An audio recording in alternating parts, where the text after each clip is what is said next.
Joining me now, California Congressman Ed Royce, who serves as chairman for the House Foreign Affairs Committee. Mr. Chairman, thanks very much for joining us this morning. Thank you, Maria. Was this the right move? Well, it certainly was the right move.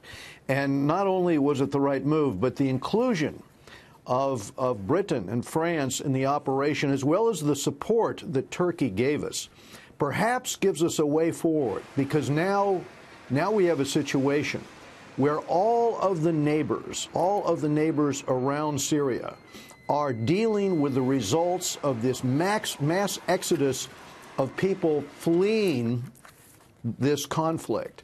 So as a consequence, all of Europe, as well as Turkey and Jordan and Lebanon, are in a circumstance now where 14 million people have been driven out of their homes, 500,000 killed. And they would like to see a solution. If we can have a strong diplomatic effort now, backed up with serious financial pressure against those who are transferring these arms so that Assad can continue this bloody conflict, we may have a way forward for a political solution. That's what we need right now, is to bring all of Europe and all of the region together to do that. Understood, but what is the way forward? How do you explain to the American people, or some people who may say, we don't want to be entangled in another war, now Syria?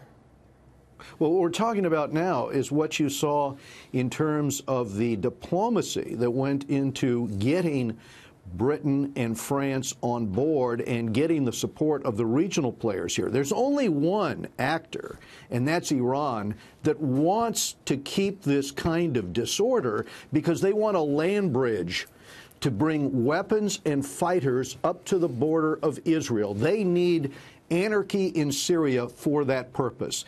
It is actually more beneficial for the rest of the globe to work together right now to get a political settlement. And if it takes safe zones, if it takes, you know, the financial pressure of the types of sanctions that we brought against North Korea, then that's the kind of thing it'll take against Syria and those who are supporting Assad, such as Iran and Moscow.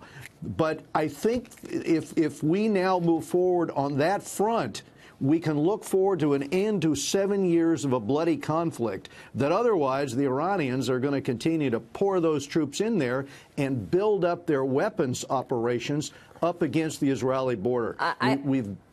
We need this international effort. I want to ask you about NAFTA, so I want to switch gears for a moment. But Sure. Before I do, let me ask you this real quick. The president recently said he wants to pull out of Syria. Is that no longer on the table, given what has taken place? We don't need tens of thousands of troops on the ground right now. We need our force there that's taking down ISIS. We obviously need that.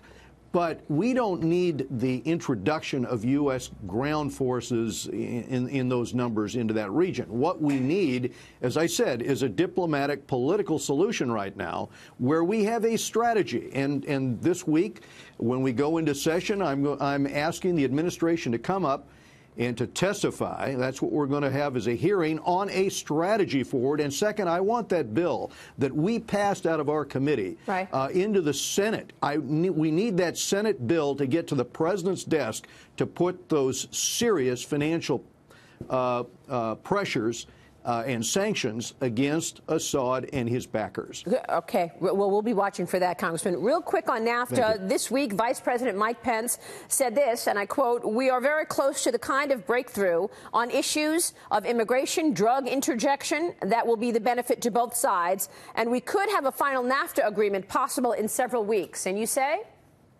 And I say one of the important elements potentially of solving this NAFTA problem is transshipment that goes from China into Mexico and then up into the border in the United States. We want to end that transshipment. If we can get that ended along with these other changes that we're trying to get in the agreement, then I think we've got something here that's going to be very beneficial. So you think we could actually see a NAFTA agreement even before the Mexican elections? I think it would be, I don't know that it can be done prior to that, but if we can get the details ironed out quickly and get that announced, I think it's helpful. Congressman, you're very helpful this morning. We so appreciate your time. Thanks very much, sir.